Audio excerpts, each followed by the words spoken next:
안녕하세요, 찰리입니다. 오늘은 쇼핑몰 관련한 온라인 마케팅에 대해서 좀 말씀을 드리려고 합니다. 케이스 스터디라서 조금 관심 있게 보시는 분들도 계시고, 그 다음에 제가 직접 한 케이스 스터디가 아니라서 조금 재미없으실 수도 있는데, 그래도 요즘 쇼피파이가 한국에 직접 진입하면서 쇼핑몰 마케팅에 대해서 관심 있어 하시는 분들이 많길래 한번 소개를 드리고 싶었습니다. 시작하기 전에 요즘 날씨도 덥고 주식도 너무 많이 오르고 부동산도 너무 많이 오르고 해가지고 많은 분들이 좀 힘들어 하실 텐데, 조금만 더 지나면 그래도 괜찮은 시절이 오지 않을까 싶어서, 그래도 지금 제 영상을 보고 계시는 분들은 거의 대부분이 온라인 마케팅 혹은 온라인에서 이제 비즈니스를 하고 계시는 분들이어서 방향을 잘 잡으셨다고 저는 생각을 해요. 오프라인은 진짜 카오스 상태거든요. 제가 하는 업종도 사실 그런 M&A 쪽이라, 이런 시장이 좋아도 비즈니스가 많고 시장이 안 돼도 비즈니스가 많은데, 요즘은 보면 안 돼서 오는 비즈니스가 더 많아질 거라고 생각하시는 분들이 더 많더라고요. 그래서 오프라인 비즈니스는 그렇게 힘든 반면에 온라인 쪽에서는 이렇게 성공 케이스가 하루가 멀다 하고 나오고 있으니, 사실은 제가 생각할 때는 방향을 더 이쪽으로 잡으신 게 잘한 것 같다라는 생각이 들고, 그래서 조금만 더 열심히 하면 분명히 연봉 이상의 그런 수익을 내면서 삶의 질은 좀 더 높일 수 있는 그런 상황이 올 테니, 조금만 더 노력을 할 수 있는 시간도 내고 마음의 여유도 좀 가지셨으면 좋겠습니다. 그러면서 정작 저는 이제 회사 일이 너무 바빠가지고 오늘 것도 좀 길지 않게 될 것 같아요. 아무튼 최선을 다해서 한번 얘기를 해보도록 하겠습니다. 쇼핑몰을 이제 론칭 하신 분들도 계시고 앞으로 론칭 하실 분들도 계신데, 쇼핑몰을 처음 시작하면 굉장히 많은 부분들이 막막하죠. 처음 해보니까 그런 것도 있고, 온라인에서 하기 때문에 좀 헷갈리는 것도 있고 한데, 가장 이제 많은 분들이 이제 순서대로 고민하시는 걸 보면, 상품을 어디서 조달을 해야 되는지, 그리고 법인으로 해야 되는지 개인으로 해야 되는지, 그리고 쇼핑몰을 다 만들어 놓고 이제 이 쇼핑몰을 하니까 이 사업 신고를 해야 되잖아요. 그런 이게 도소매로 해야 되나 이런 거에 대해 고민을 하시는데, 이 순서대로 고민을 하세요. 근데 사실 이 순서대로 고민하는 게 더 맞거든요. 이거는 이미 알고 있어야 되니까 사실 고민이라고 할 것도 좀 없고, 이 부분을 조금 세무랑 이런 법적인 부분을 좀 먼저 해놓고 시작을 해야 향후에 일이 잘 되고 있을 때 문제가 좀 덜 생기는데, 그나마 요즘은 법이 이제 바뀌었는지 아니면 앞으로 바뀔 건지 그건 제가 헷갈리는데, 8천만 원까지 간이과세자가 되기 때문에 예전처럼 막 그렇게 어렵게 할 필요는 없지만, 그래도 제 개인적인 생각으로는 이 부분에 대한 고민을 먼저 하시고 그 다음에 상품 조달에 들어가시는 게 훨씬 더 나을 것 같고요. 상품 조달 같은 경우도 남들이 모르는 상품을 조달하거나 아니면 나만의 독점적인 채널이 있지 않으면 요즘 좀 힘든 상황이에요. 그러니까 아마존에서 PL 하시는 분들도 단순하게 남들 다 알리바바에 산다던데 라고 하면서 진입하기엔 좀 늦은 상황이고, 한국에서도 한국에서 알리바바 통해서 하시는 분들도 있는 것 같아요. 근데 이제 대부분의 구매자들이 이거 알리익스프레스 같은 데서 사면 한 달 걸리지만 똑같은 거를 10분의 1 가격에 살 수 있어, 이런 걸 다 알고 있기 때문에 예전처럼 쉬운 방식으로 온라인에서 파는 건 힘들거든요. 그만큼 노력을 해야 되고 상품에 대한 고민도 해야 되지만, 이걸 다 해놓고 여기 가면 이것도 시간이 걸리기 때문에 사실 상품은 누가 먼저 시장에 내놓느냐가 더 중요할 때가 더 많아서 미리 법인에 대한 고민을 해놓고 진행하시는 게 좋고요. 이런 식으로 해서 준비 상황이 끝나고 실제로 쇼핑몰을 오픈을 하면 더 큰 벽에 부딪히게 됩니다. 그게 바로 이 마케팅 부분이죠. 마케팅은 처음에 시작하는 분들은 정말 고민을 안 하세요, 마케팅에 대해서. 근데 마케팅이 제일 중요하거든요. 제가 볼 때는 상품보다 더 중요한 것 같아요.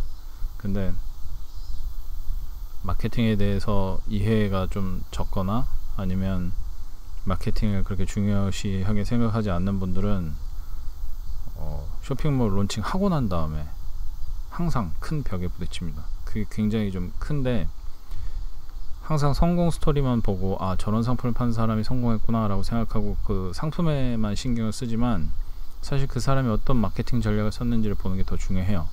제가 제 유튜브 채널에 제로 코퍼레이션, 이거 뭐였지? 블랭크 코퍼레이션에 대해서 써놓은 게 있거든요. 그 블랭크 코퍼레이션 이야기를 보면 그분은 사실 마케팅으로 성공한 분이거든요.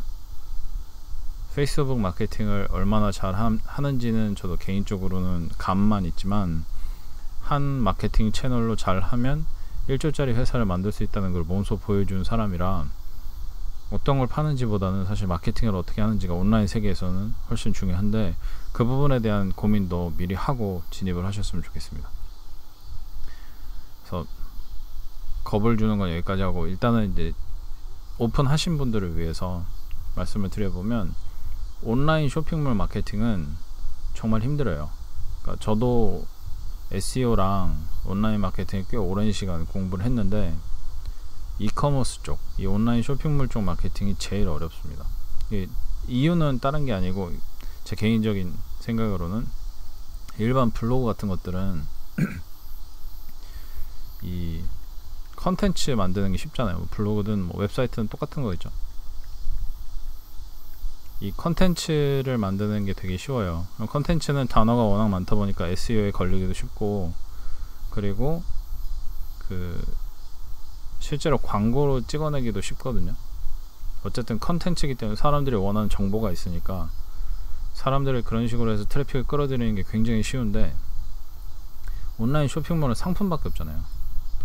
특히나 지금 광고를 한다라고 하면 여러 군데 채널이 있을 거라 사람들이 생각하기 쉽지만, 뭐 한국에서는 네이버, 해외에선 구글, 페이스북, 유튜브도 뭐 구글이긴 하지만, 이런 데서 광고를 해서 내 쇼핑몰까지 보내야 되잖아요. 근데 이게 외부잖아요, 외부. 그러니까 이런 곳에다가 광고를 하는데, 유튜브에서 컨텐츠 광고를 할 때는 그 컨텐츠가 유튜브 안에 있기 때문에 유튜브에서는 아무런 제지를 안 해요. 페이스북 안에서 광고를 할 때도 페이스북에서 페이스북 그룹을 광고하거나 페이스북 페이지를 광고하면 자기네 그 플랫폼 안에서 노는 거기 때문에 별 제지를 안 합니다. 근데 여기서 광고를 해서 내 사이트로 가져가는 순간 외부로 나가는 거잖아요. 그러니까 최대한 안 보내주려고 해요. 가격도 비싸고, 그 다음에 지켜야 될 룰도 되게 많아요. 그래서 어려운 거예요, 광고를 하더라도. 쇼핑몰 같은 경우는 컨텐츠로, 아까도 말씀드렸죠, 컨텐츠로 이렇게 하는 게 어렵기 때문에 광고에 좀 더 집중을 하게 되는데, 그 광고조차도 사실은 쇼핑몰에 되게 어렵게 만들어져 있는 게 사실입니다. 그래서 요즘은 쇼핑몰도 자체 컨텐츠 제작에 좀 신경을 쓰는데요. 그러니까 많이 나아지긴 했죠. 그래도 처음 시작하시는 분들은 그런 노력을 하는 게 좀 힘들죠. 그래서 그것도 하나의 벽으로 느껴지는데, 그러다 보니까 뭐 SNS를 직접 운영하시거나 아니면 인플루언서라고 하는 사람들을 통해서 광고를 하게 되죠. 근데 요즘 SNS 사용하시는 분들도, 사용자들도 경험이 워낙 많아가지고 약간 광고 냄새가 나면 좋아요를 안 눌러요. 그러니까 더 이상 바이럴하게 퍼지기가 쉽지가 않은 거죠. 드라마 같은 데서 혹은 예능 같은 데서 우리가 PPL을 보면 살짝 거부감이 들잖아요. 그러니까 전혀 필요 없는 스토리와 상관없는 상품을 설명한다든지, 아니면 뭐 카페에서 갑자기 콜라가 나온다든지, 뭐 이런 이상한 것들, 그러니까 우리가 거부감이 들 만한 행위들을 하니까 그런 걸 수도 있는데, 그것도 SNS나 인플루언서들을 통해서 할 때도 똑같다 이거죠. 그러니까 광고가 아닌 것처럼 가장을 해서 나의 개인적인 공간, 나의 피드에 들어온 것에 대한 반항 같은 게 있어요. 반감 같은 게 있어요. 그래서 인플루언서를 사용하면 그런 반감을 조금 줄여주긴 하지만, 인플루언서는 또 무슨 문제가 있냐면, 인플루언서들은 저희가 뭐 예를 들어서 10만 명 팔로워를 갖고 있는 사람한테 이 10만 명한테 보여주기 위해서 우리가 인플루언서 비용을 지불하잖아요. 그럼 그게 뭐 인스타그램이든 페이스북이든 아니면 유튜브든 상관없이 그 해당 플랫폼에서 이 중에서 한 10,000명에서 20,000명 정도한테만 야, 이 새로운 컨텐츠가 나왔다라고 알림을 보내요. 우리가 생각하기에는 10만 명 갖고 있는 10만 명의 팔로워를 갖고 있는 사람한테 홍보비를 주면 10만 명이 우리 상품을 볼 것 같잖아요. 근데 전혀 그렇지 않습니다. 10만 명 있는 사람한테 주면 그 중에서 10,000명 또는 20,000명 정도만 보는 거예요. 그렇기 때문에 과도하게 비싸게 돈을 주고 있는 거죠. 차라리 10만 명 갖고 있는 인플루언서한테 줄 돈을 그냥 내가 계정 만들어서 10,000명이나 20,000명한테 보이도록 광고를 하는 게 더 나을 수도 있어요. 요즘 같은 상황에는. 그래서 이걸 이제 보통 리치라고 하는데, 팔로워 리치라고 하는데, 팔로워 리치가 점점 줄어들고 있기 때문에 인플루언서를 사용하는 것도 앞으로는 얼마나 될지 모르겠습니다. 아무튼 상황이 온라인 쇼핑몰이 광고를 하기에는 좀 쉽지 않은 상황으로 옮겨가고 있다는 것만 알아두시면 될 것 같아요. 그래서 이제 주로 사용하는 게 온라인 마케팅 대행사를 활용하는 경우가 많아져요. 직접 인하우스에서 온라인 마케팅 하는 사람을 키워내려면 시간도 많이 걸리는데 어쨌든 매출은 내야 되겠고 하니까 대행사를 많이 어프로치를 하는데, 쇼핑몰이 이제 초기일 때는 비용 때문에 많이 활용을 안 하는데, 그래도 어느 정도 이제 사업체 단위로 하시는 그런 쇼핑몰을 새로 만든 곳에서는 대행사를 통해서 마케팅하는 분들이 계시고, 또 그런 곳들은 아무래도 이제 대행사를 통해서 그런 노하우 같은 걸 좀 이전받으려고 활용하시는 경우도 많죠. 아무튼 어찌 됐든 간에 자체적으로 할 때 좀 어느 정도 벽을 느끼신 분들이 대행사를 활용을 하게 되는데요. 이 대행사들도 대행사별 능력이 있어요. 어떤 대행사는 트위터를 잘하고, 어떤 대행사는 유튜브를 잘하고, 어떤 대행사는 인스타그램을 잘하고, 하지만 어떤 대행사도 모든 온라인 마케팅을 잘하는 건 아니에요. 그러다 보니까 원하시는 수준의 결과가 안 나올 때가 많죠. 그런 건 좀 있고, 그래서 대행사들이 뭘 이제 시키냐면, 너네들이 원하는, 그러니까 대행사에서는 되게 이렇게 유려하게 세일즈를 하는데, 원하는 것이 뭐냐라고 물어봐요. 근데 원하는 것에 초이스를 달아줍니다. 너네는 트래픽을 원하니? 너네는 뭐 클릭을 원하니? 너네는 뭐 또 뭐였더라? 팔로워를 원하니? 뭐 이런 식으로 이렇게 물어봐요. 근데 이 중에서 뭐 원하는 게 있을 수도 있어요. 근데 잘 보시면 이게 다 외형적인 부분이거든요. 이 외형적인 수치는 쇼핑몰에 하등 도움이 안 됩니다. 쇼핑몰은 아까도 말씀드렸지만 SEO나 뭐 이런 게 그렇게 강하지가 않기 때문에 이 외형적 수치가 아무리 좋아봐야 구글에서 순위 올라가는데 좀 한계가 있거든요. 그리고 대부분 다 이런 쇼핑몰들은 자체적으로 검색을 해서 들어오든지 아니면 광고를 통해서 들어오는데, 이런 외형적인 이 매트릭은 아무 쓸데가 없어요. 그거 보는 사람이 없기 때문에.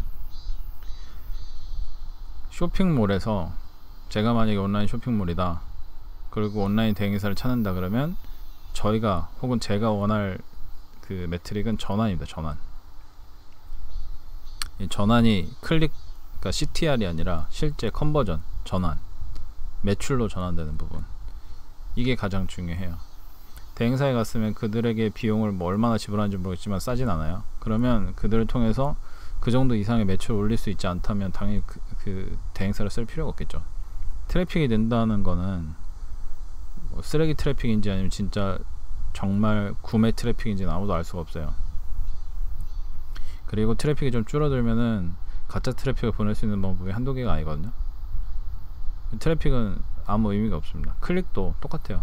요즘 제가 지금 쓰고 있는 툴도 예를 들어서 구글 뭐 루마니아 구글에서 루마니아어로 검색을 해서 뭐 어디를 클릭을 해서 들어가서 거기 안에 있는 다른 링크를 클릭을 해서 제 아마존 상품 페이지로 와서 잠깐 머물다가 클릭을 해서 다른 데로 가게 하는, 이게 가능해요. 저처럼 혼자 하는 사람이 쓰는 툴도 그런 게 가능한데 대행사들도 그런 툴이 있겠죠. 이런 클릭은 아무 쓸데가 없습니다. 그래서 전환이 제일 중요한데 국내에 있는 대행사들의 99%는 아마 전환을 늘려주는 계약은 안 할 거예요. 아직까지 전 본 적이 없는데, 그 이유가 첫 번째는 어렵기 때문에 그런 것도 있지만, 두 번째는 상품이나 그런 전략에 대한 컨트롤이 없어서 그래요. 이 두 가지 때문에 그런데, 그 전환을 늘릴 때는 내부 정보나 마케팅 전략에 대한 그런 관리를 할 수가 있어야 돼요. 그러니까 뭐 이렇게 하다가 여기서는 안 팔리네, 저쪽으로 가자, 이런 거를 빨리빨리 결정할 수 있는 권한이 있어야 되는데 대행사들한테 그런 권한을 주진 않거든요. 다 뭐 준다고 해도 사실 비용이 엄청나게 올라갈 거고. 그래서 가장 중요한 부분은 상품입니다. 상품이 허접하면 진짜 온라인 마케팅의 천재도 매출을 늘리는 건 불가능해요. 상품이 좋아야 되는데, 그 많은 경우에 제가 이제 대행사 쪽에서 일도 해보고 대행사를 활용하는 쪽에서도 일을 해보니 많은 경우에 그 상품 때문에 매출이 오르지 않은 것도 대행사가 욕을 먹고, 대행사가 잘못한 것도 대행사가 욕을 먹어요. 그러니까 아마 전환으로 계약을 하려면 절대로 해주려고 하는 곳은 없겠죠. 그래서 좀 온라인 대행사를 사용하는 것도 그 대행사랑 이렇게 오랜 동안 좀 비즈니스가 있었고 어느 정도 서로 이해관계가 있지 않은 이상은 좀 전환을 위한, 그러니까 우리가 진짜 원하는 매출을 늘리기 위한 그런 노력은 좀 쉽지 않을 것 같아요. 그럼 결국 어떻게 해야 되냐, 이게 제가 오늘 얘기하고 싶었던 부분인데, 이런 게 한국에서는 좀 자유롭게 적어되지 않아서 여러 군데 설득을 해서 다른 대행사에서 자기네가 쇼핑몰을 이제 대행을 해주고 누렸던 달성했던 결과를 이제 줬어요. 이게 한 5개월 정도 누적 매출인데 한 1억 2천 정도 돼요. 근데 시작하자마자 1억 2천을 5개월 만에, 반년도 안 돼서 내는 게 이렇게 쉽진 않거든요. 보시는 것처럼 뭐 전환율도 3.1% 정도고, 3.1%면은 웬만한 아마존에서 하는 것만큼 꽤 괜찮은 거거든요. 거래도 6,400건이고 건당 거래액이 $30 이상이고 하니까 1억 2천 정도 찍은 건데, 굉장히 좋은 케이스고, 그리고 누구나 목표로 삼을 수 있는 케이스라서 한번 이걸 유튜브 채널에서 공개를 하고 싶다라고 하니까 싫다고 해서 니네 회사랑 클라이언트랑 이런 거 하나도 공개 안 하고 요 사진 하나만 공개할게 라고 해서 겨우겨우 이제 오케이를 받은 거거든요. 그래서 어떤 분들이 보기엔 너무 작은 수치로 보여줄 수 있겠지만, 뭐 그런 분들은 저 유튜브 채널에 안 오시니까 제가 보기엔 꽤 훌륭한 결과를 보여줘요. 그래서 궁금하실 것 같아서 미리 말씀을 드리면, 이 업체가 사용한 메인 전략은 이메일 마케팅입니다.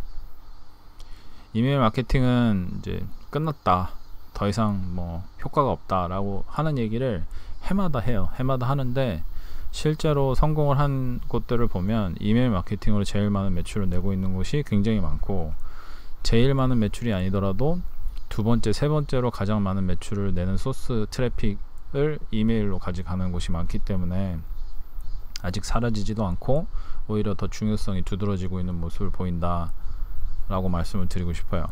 그리고 한국에서도 이메일 마케팅 전문 사스 업체들이 여러 개 생기고 있거든요. 무슨 B 들어가는 뭐 업체도 있고 되게 많은데, 그런 업체들이 생긴다는 것 자체가 이게 한국에서도 효과가 있으니까 생기겠죠. 아무튼 이메일 마케팅을 믿던 믿지 않던 이 업체는 이메일 마케팅으로 5개월 만에, 5개월 열흘인가 뭐 그 정도 기간이어서 6개월이 안 되는 시간이었거든요. 반년도 안 돼서 1억 2천만 원 누적 매출 1억 2천만 원 수준으로 끌어올렸습니다. 다른 방법을 이렇게 하실 수 있으면 그렇게 해도 되는데, 아마 그 수익성을 보면 이메일 마케팅이 훨씬 높을 거예요. 그건 좀 이따 말씀을 드릴게요. 아무튼 여기서 썼던 좀 세세한 전략 1번은 그 신규 가입자 웰컴 이메일이 있어요. 신규 가입자 웰컴 이메일이란 거는 그 쇼핑몰에서 구매를 하려면 회원 가입을 해야 되잖아요. 물론 이제 비회원으로 할 수도 있긴 하겠지만, 그 가입을 하는 순간 그 사람에게 뭐 가입해서 고맙다 하면서 쿠폰을 보내요. 그래서 첫 구매를 유도하는 게 그거거든요. 가입해줘서 고맙다, 그 다음에 뭐 우리 쇼핑몰 이런 데다, 그리고 가입 기념으로 혹은 가입 감사 선물로 이 쿠폰을 보내니까 사용해라 라고 하는 이 이메일이 있고, 이건 뭐 다 하는 거니까 뭐 그게 뭐 얼마나 효과가 있겠어 하지만 이 이메일이 어떤 효과를 내는지를 다 트래킹을 했으니까 이 이메일이 좋다라고 저한테 얘기해 준 거거든요. 그러니까 단순히 누구나 하니까 하는 거랑 이 이메일로 인해서 어떤 결과가 발생하는지를 확인하면서 하는 거랑은 전혀 달라요. 특히나 이메일 마케팅 대부분의 이제 소프트웨어에서는 A/B 테스팅이라는 걸 가능하게 해주는데, A/B 테스팅을 활용을 하면 이메일 문구, 이메일 제목을 어떤 식으로 바꾸면 사람들이 더 클릭을 많이 하고 더 쿠폰을 많이 활용하는지를 다 볼 수가 있어요. 그렇기 때문에 그런 걸 활용을 해서 자기네들이 제일 많은 매출을 일으킬 수 있는 수준으로 A/B 테스팅을 해서 계속해서 업데이트를 하면서 이런 이메일을 썼다는 거지, 그냥 아무렇게나 쓴 이메일을 가입한 사람한테 다 보냈다는 얘기가 아니에요. 그리고 두 번째는 장바구니 리마인더인데, 많은 분들이 그렇게 하실 거예요. 저도 뭐 옥션에서 이렇게 쇼핑할 거 찾다가 뭐 갑자기 뭐 누가 부른다든지 아니면은 뭐 유튜브에서 재밌는 그거 보다가 까먹는다든지 뭐 이런 걸 많이 하잖아요.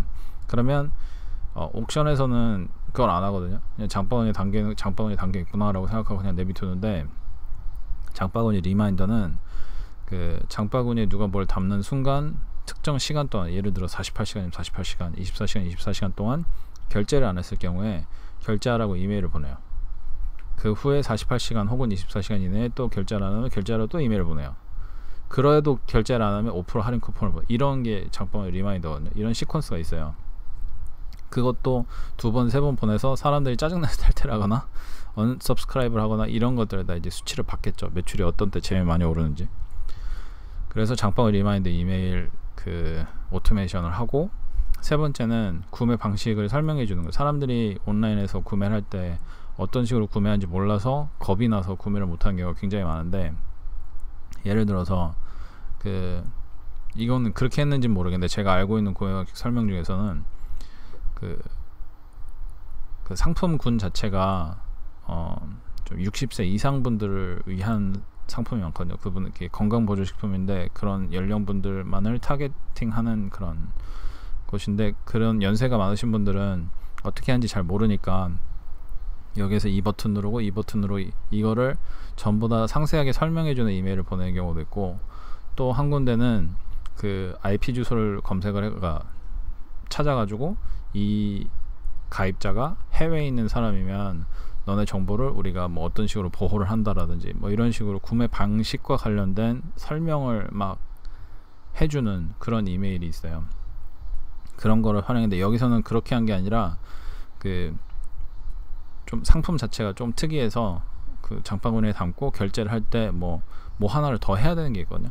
그래서 그거에 대한 질문이 많이 오길래 그거를 이제 설명해 줬다라고 하는 건데, 그 상품 자체가 특이하지 않아도 이런 식으로 뭐 우리 고객의 대부분이 온라인 구매에는 익숙치 않다든지, 아니면 우리 고객의 대부분이 뭐 예를 들어서 어버이날 선물을 많이 한다라고 하면 대부분 다 부모님한테 선물하는 사람들이구나를 캐치해서 그럴 경우에는 뭐 고객들한테 구매할 때 네가 원하는 곳이 아니라 네 집이 아니라 너네 부모님한테 선물용으로 보내려면 이걸 해라, 뭐 선물용 포장을 하려면 이걸 꼭 클릭을 해라, 이런 식으로 설명을 해주는 거죠. 고객들이 원하는 걸 미리 캐치를 해서 거기에 대한 구매를 유도할 수 있는, 결제 재촉이잖아요. 구매를 유도할 수 있는 그런 정보나 아니면 그 사람들을 안심시켜 줄 수 있는 뭔가를 집어넣고, 그래서 결제를 하시면 됩니다 하면서 결제를 재촉하는 이메일을 보내는 거예요.